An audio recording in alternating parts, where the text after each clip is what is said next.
మక్కల కొనుగోలు కేంద్రాన్ని ప్రారంభించిన దుబ్బాక నియోజకవర్గ ఇన్ఛార్జ్ చెరుకు శ్రీనివాస్ రెడ్డి రైతుల పక్షపాతిగా కాంగ్రెస్ ప్రభుత్వం ఉంటుందని పేర్కొన్నారు. రైతుల సంక్షేమం కోసం కాంగ్రెస్ పార్టీ కట్టుబడి ఉంటుందని దుబ్బాక నియోజకవర్గ కాంగ్రెస్ పార్టీ ఇన్ఛార్జ్ చెరుకు శ్రీనివాస్ రెడ్డి తెలిపారు. దుబ్బాక పట్టణ కేంద్రంలోని ప్రాథమిక వ్యవసాయ మార్కెట్ యార్డులో ప్రభుత్వం ఏర్పాటు చేసిన మార్క్ఫెడ్ కొనుగోలు కేంద్రాన్ని ఆయన ప్రారంభించారు. ఈ సందర్భంగా ఆయన మాట్లాడుతూ రైతులు తమ మక్కలను తప్పనిసరిగా ప్రభుత్వ కొనుగోలు కేంద్రాల్లోనే విక్రయించి మద్దతు ధర పొందాలని సూచించారు. మధ్యవర్తుల మోసాలకు గురి కాకుండా జాగ్రత్తగా ఉండాలని హెచ్చరించారు.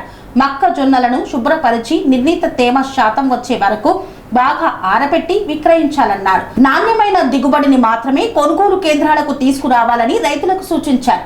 రైతులకు ఎలాంటి ఇబ్బందులు కలగకుండా కాంటా ప్రక్రియను వేగవంతం చేయాలని సంబంధిత సిబ్బందికి ఆదేశించారు.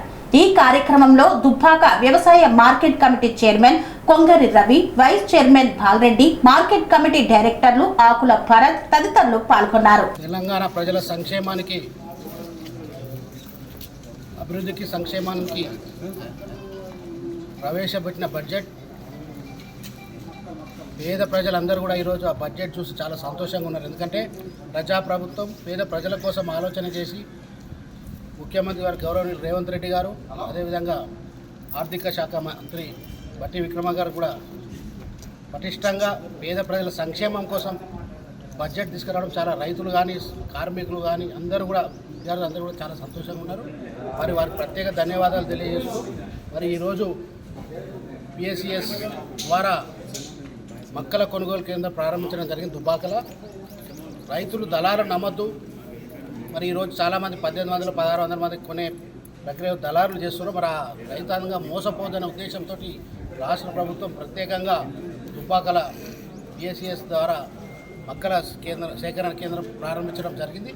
రైతులందరూ కూడా మరి ఇక్కడ తీసుకొచ్చి ధాన్యాన్ని మార్కెట్ ద్వారానే అమ్మాలని వాళ్ళందరూ విజ్ఞప్తి చేస్తూ మరి రేపు గౌరవ ముఖ్యమంత్రి గారు మన జిల్లాకు వస్తున్నారు కాబట్టి మరి ఆయిల్ ఫ్యాక్టరీ ఏదైతే పామ్ ఆయిల్ ఫ్యాక్టరీ ఓపెన్ చేస్తున్నారో మరి అందరూ కూడా రైతన్నలు అందరూ కూడా మరి ప్రభుత్వానికి కోసం, మన రైతాంగం కోసం పనిచేసిన ప్రభుత్వాన్ని ఆశీర్వదించడానికి మరి ముఖ్యమంత్రి గారికి కృతజ్ఞత తెలపడానికి రేపు నంగనూరు మండల నర్మెట్ల గ్రామంలో జరిగే ప్రోగ్రాం అందరూ కూడా రైతన్నలు అందరూ కూడా రావాలని మనస్ఫూర్తిగా విజ్ఞప్తి చేస్తున్నారు.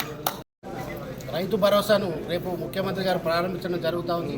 మరి అదేవిధంగా ప్రతి ఒక్కరికి కూడా ఇందిరమ్మ ఇన్సూరెన్స్ పథకాన్ని కూడా పేద ప్రజలకు అందరికీ చాలా పేద ప్రజలందరూ కూడా సంతోషం. రైతన్నలకు కూడా మరి రైతు భరోసా రేపు అందరి అకౌంట్లలో మొదటి విడత పడబోతూ ఉన్నది. మరి దాదాపు 70 లక్షల మంది రైతుల అకౌంట్లో రేపు డబ్బులు పడతాయి. మరి 3 విడతలుగా రైతులందరికీ కూడా రైతు భరోసా అంటుంది. మరి ముఖ్యమంత్రి గారు ప్రత్యేక ధన్యవాదాలు.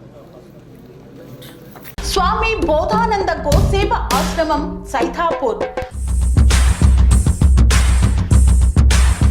జ్యోతిష్యం, వాస్తు శాస్త్రం మన పూర్వీకులు మనకిచ్చిన వరం.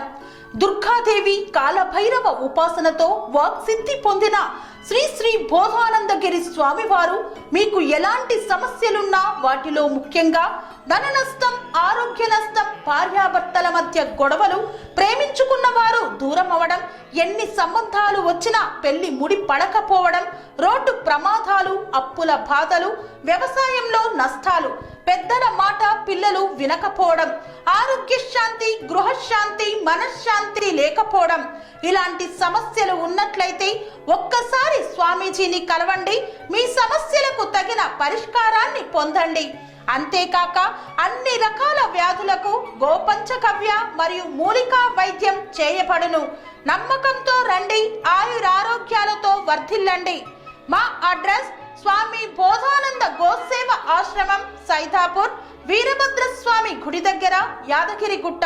సంప్రదించవలసిన నెంబర్ 9849213754 మరియు 9618034138.